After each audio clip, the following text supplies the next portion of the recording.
Hello, and welcome to another astrological podcast. In this podcast, I'm going to talk about Aquarius rising. It's going to be short, hopefully under 10 minutes, because I just want to get, straight into the matter. Because Aquarius is an extremely complicated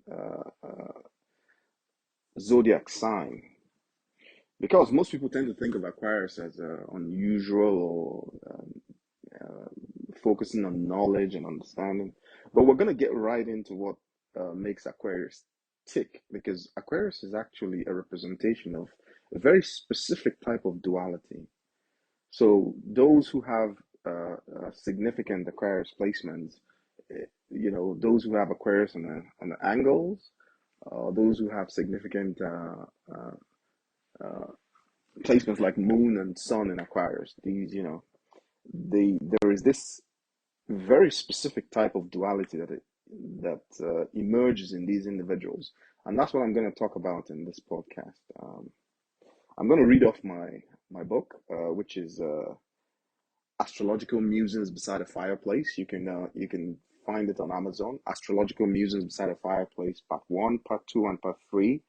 Uh, they're just a compendium of my astrological musings, things I've discovered over the years, and perspectives I have come to hold within this field of knowledge called astrology. So here goes. I'm just going to jump right in. I'm going to read straight from my book. Now, in this post, I'm going to get very detailed and incisive, more so than usual.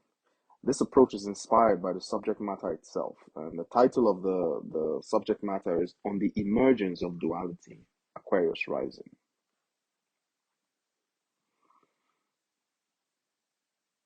This approach is inspired by the subject matter itself, which is one all astrologers have a certain affinity for, but also because the topic is nuanced with very fine subtleties which take time to clarify.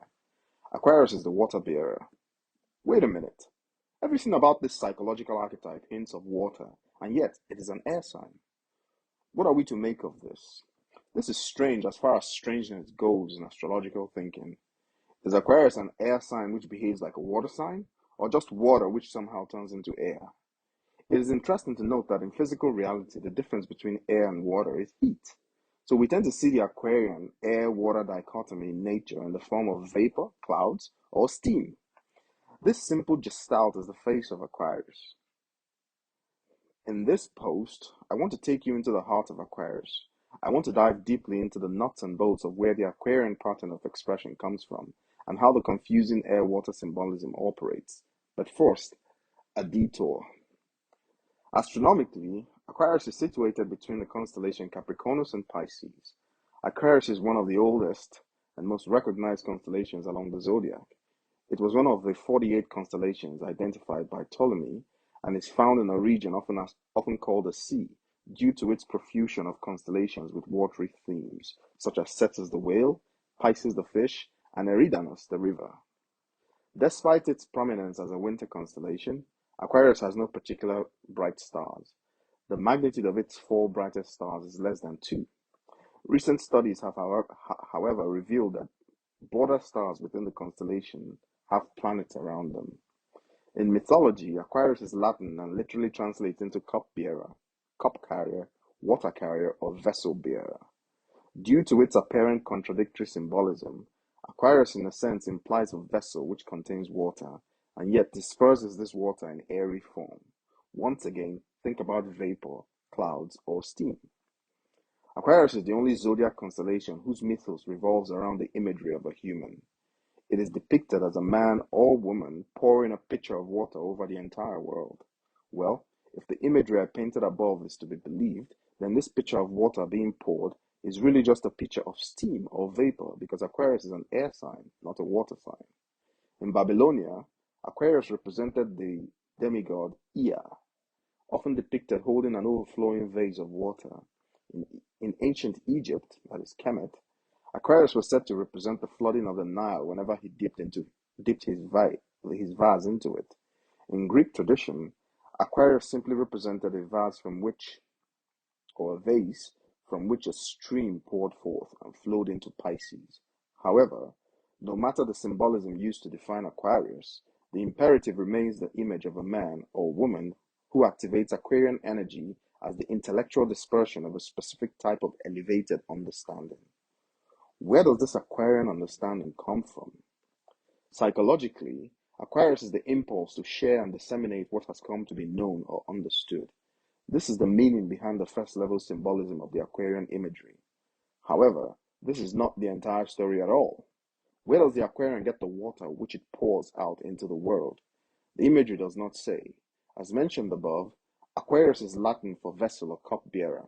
It is not defined by the contents of the vessel itself, but by the act of carrying or emptying the contents of the vessel or cup. For the Aquarian, the contents of the vessel never dry up because they emanate from the Aquarian itself. Astrologically, water symbolizes the shape-shifting reactionary nature of human emotions, epitomized and captured as the delayed psychological archetypes found within the water signs of Cancer, Scorpio, and Pisces. So what have these watery archetypes to do with Aquarius, whom most astrologers would agree is nothing but unemotional and detached by nature? Well, their nexus lies in what I have described earlier as the process of phase transition between water and air.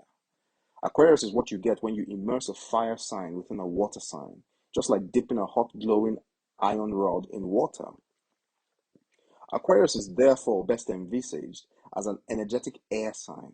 In this context, Aquarius implies a fiery idealism, which is formed as a product of the urge to share inspirational ideas, generated due to constant internal self-observations, which monitor the growth of complex emotional networks within the Aquarian, and by so doing, forge the internal structure of an Aquarian's fixed reference point of view.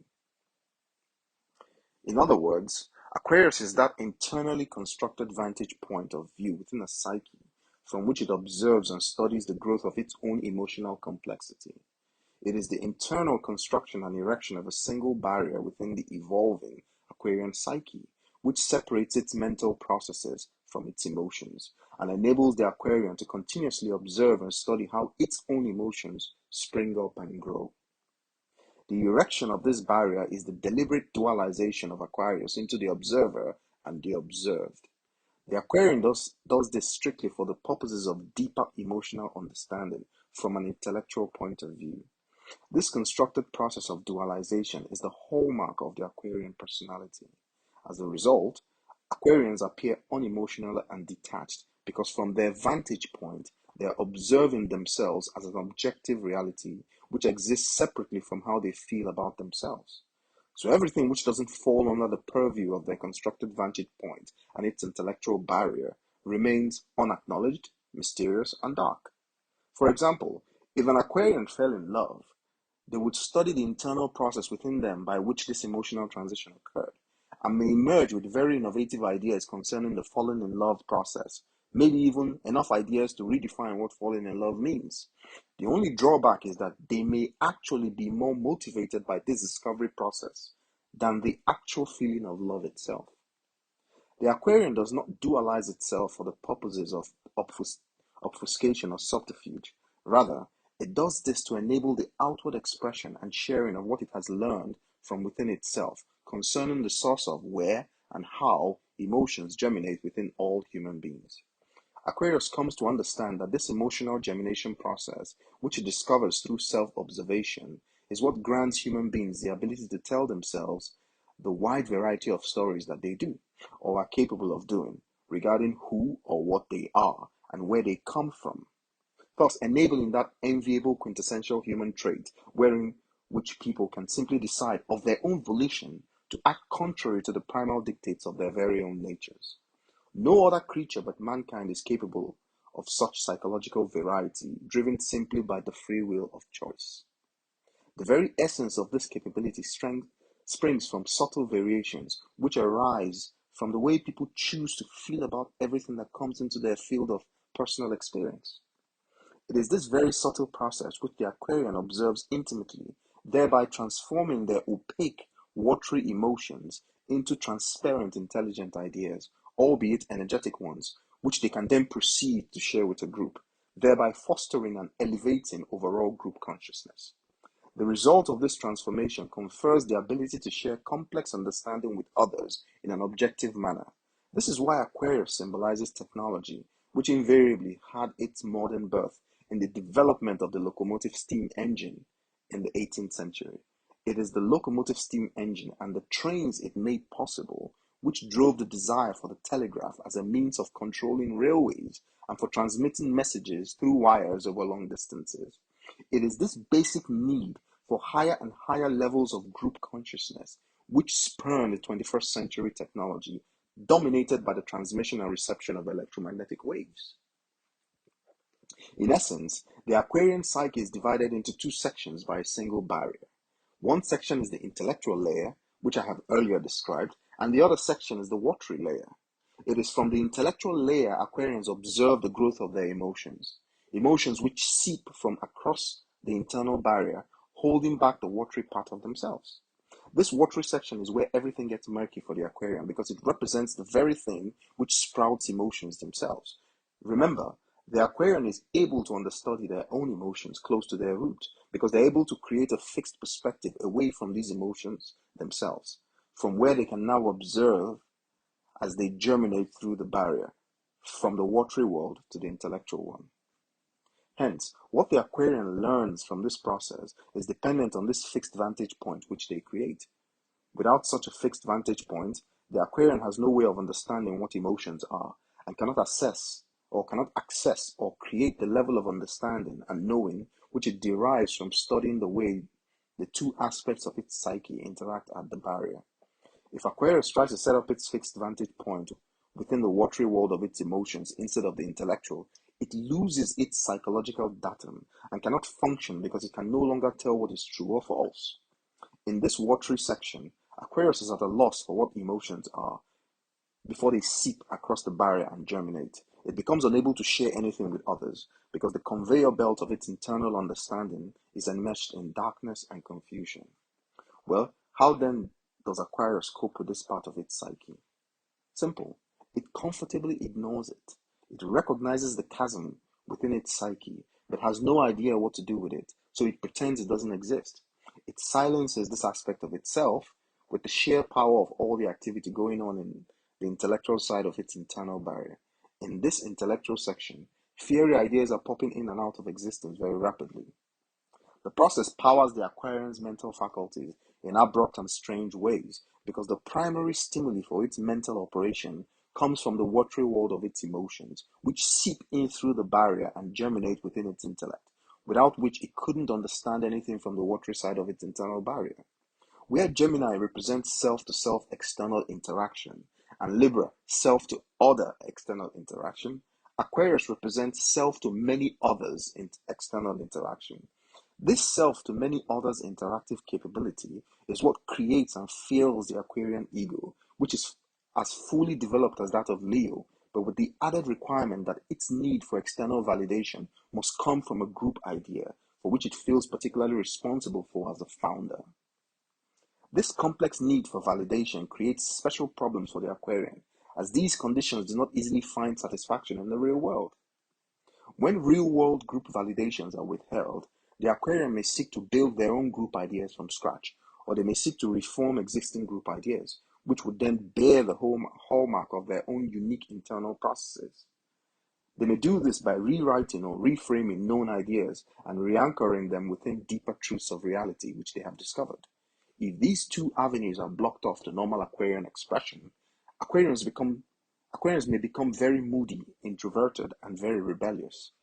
As part of their normal functioning, Aquarians habitually take private time away from their groups so as to gaze more deeply into what is across that internal barrier for them, hoping to catch a glimpse into the very source of what sprouts these emotions within themselves. These periods are strange time for Aquarians, as they withdraw from their various public groups, only to emerge a while later, much wiser, often having discovered profound insight into existing well-known logical conundrums. When functioning properly due to having their egocentric and idealistic group ambitions met, the Aquarian displays a broad spectrum of advanced level knowing, bordering on genius with a distinct futuristic outlook. They become energetic fountains of understanding beyond the normal mercurial logical processes. The energetic nature of their mental faculties means they often make weird connections between areas of human experience straddled by hard to fathom emotional threads. It is for this reason that Aquarians are often dubbed unusual or highly innovative thinkers. Planets in Aquarius simply modify the primary impulse described above, depending on the planet's core meaning. The position and aspects of Uranus and Saturn in the natal chart of the Aquarian rising set the theme around which Aquarian expression resonates. The best planetary occupants for Aquarian energy are those which enable it to study its own emotions in a detached way, retrieve new understanding from this study, and deploy this discovered understanding as an ideation which draws in like-minded people to form a group in such a way that its ego is validated by this group. It is this process which certifies the Aquarian as an intrinsically dual creature. So, commentary. Um, you know, in, the podcast itself, the recording itself may sound very technical. This is an article I wrote back in 2018 for a group on Facebook. But the Aquarian is a dual creature because the process of becoming this Aquarian is the ability to objectify reality, to be able to stand one way removed from reality, such that you can now stare at reality as if you're not a part of it, and thereby try to get a glimpse of what's going on in existence without you. It's the same method used in science today. Science, the basis of the scientific method is to the trying to catch some glimpse of objective reality of nature, independent of the observer. Now, this is in the broadest sense, this is an exercise this is a futile exercise because the observer is part of the experiment that he's observing. You are part of nature. There's no scenario within which you can remove yourself from the reality that you're observing. But this is the Aquarian mindset, and in on an individual basis, they are doing this with their emotions because the Aquarian perceives themselves to as this emotional creatures that grow up. After all, Aquarius is the 11th zodiac sign. So, I mean, all the way from Aries to Taurus to Gemini, all the way to Aquarius, that's 11 steps of evolution, along the evolutionary ladder of the psyche. So it's a well-developed sign. So it has gone through a few of the water signs. So it recognizes that these emotions are there. It just doesn't understand them. So what happens is it creates this internal barrier within itself, wherein which it separates its emotional nature from its intellectual nature. Now, this is not done consciously. This is an unconscious process because what it tries to do is to understand what these emotions are. So it studies its emotions just like a scientist would study, the principle of the conservation of energy. So it creates this datum within itself. It basically divides itself into two and creates this vantage point from which it now studies how its emotions develop from that point. So it wants to know what these emotions are. So the process by which it studies them is the process of intellectualization. That's why Aquarius is essentially intellectual power. That's really what it is. And yeah, but it is intellectual power, but most people would categorize Aquarians as not being emotional people. It's not true. The emotions are there, they just don't know what to do with it. So they just categorize it as interesting. Even when they're sad and feeling melancholy, they study the process of being sad. They study the process of being melancholy. They could probably write about it. They could tell you the processes that take place within the brain, all right, that enables people to be depressed or enable people to be sad. It's a different question when you try to figure out if they're actually experiencing that. Well, good luck with that. Good luck getting an Aquarian to actually, you know, to admit that they actually have these emotions. You probably think they come from a different universe entirely because they don't appear entirely human. But that's not true. It's all a facade because the Aquarian is extremely emotional with a very highly developed ego. In fact, the ego is more sophisticated than that of Leo because within Leo, you have the self developed, self contained ego that doesn't really need any external validation per se. Because what Leo is really looking for is self significance. But Aquarius takes that a step further. It needs the validation from its group. So it's not just content with self validation, it has now interacted with, that ego has now interacted with others in Libra, all right, and has come to be recognized for its achievement in Capricorn. You see? So what the ego really needs is for everyone to gather around it and tell it how wonderful it is. That is Aquarius. So Aquarius is where you're not only celebrated by maybe a handful of individuals, you're celebrated by a group of people you don't even know. That's how sophisticated and developed the ego really is.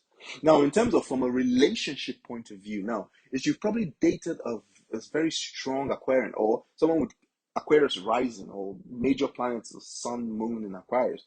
You probably wonder what's up with this. I mean, these are people that can seem so detached from the everyday feeling of, love, care, and all that. You think they come from a different planet. You were like, what's up with this one? He's so detached, so cold, and all that. But nothing could be further from the truth. Watch out for those periods when your favorite Aquarians disappear. Not disappear for 2 weeks. What do you think they're doing? They probably go into some type of reclusive situation. And during that period, they're swamped with all sorts of emotions. They don't know how to handle them. They because this is Aquarius is going to inevitably transition into Pisces. You see? So what becomes Pisces is when the Aquarian becomes brave enough, all right, and lets go enough to fall into the mystical world of its emotions. That's what becomes Pisces, okay?